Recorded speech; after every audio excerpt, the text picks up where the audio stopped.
So I just finished watching the seventh episode of One Piece, and this episode had Zoro versus an acrobat that used swords. And Zoro cut him up basically. Well, to be fair, Zoro was actually losing a lot of this fight until he used something called onigiri, where he used all three of his swords and just one shot him basically. But to be fair, while Zoro was losing this fight, he did have a terrible injury. You know, he got literally stabbed through the gut a couple episodes ago, and this dude was exploiting it. But we've seen Zoro in quite a few sticky situations already so far, so if he wants to be the world's greatest swordsman, I don't know. He's gonna have to do something because although he did beat this guy, he was getting fucked up a little bit, and I don't think this guy is even close to the strongest swordsman. So I think Zoro has a long journey to go on. Do you know what I mean? Which is good. Which is a good thing. It means he has a lot of room to grow.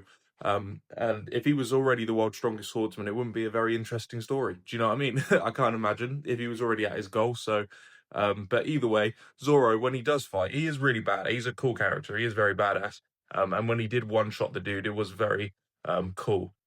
And the other fight in this episode was Buggy versus Luffy. Well, that's currently ongoing, but Buggy did something that you should never do, apparently, and that is basically ruin Luffy's hat. You know, the one that Shanks gave him. That is Luffy's treasure, and you don't touch another person's treasure. We know that. So I think Buggy just loves the just being a dick. Do you know what I'm saying? He just likes being horrible. That's his whole thing. You know, like a lot of the villains so far in this series, he's just a horrible. You know, there's nothing redeeming about him.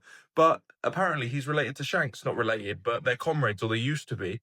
When they were pirates in training, this guy knows Shanks, and I think the next episode is going to be like a backstory on how that came about or what Shanks did to annoy Buggy, because Buggy says he can never forgive Shanks for what he did to him. So I can't imagine Shanks did anything crazy, but maybe Shanks isn't who we think he is. Like I said, it's very early days. We don't really know. The only flashback we've seen of Shanks, the only bit we've seen of Shanks is that flashback with Luffy. And from Luffy's perspective, Shanks is this hero, but he is a pirate, so he could have a pretty terrible past. But like I said, Captain Buggy is pretty detestable, so it wouldn't surprise me if he did nothing and Buggy's just bitter about it. I don't know. We'll have to see.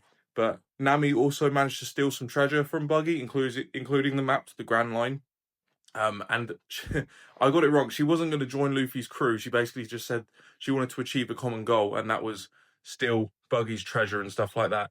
But I think she is still going to end up joining because she ended up returning to watch Luffy fight and stuff because I think she does care about him already. So she'll end up joining, I'm sure of it. But yeah, it's going to be satisfying watching Buggy get beat up eventually. I think we'll have to see.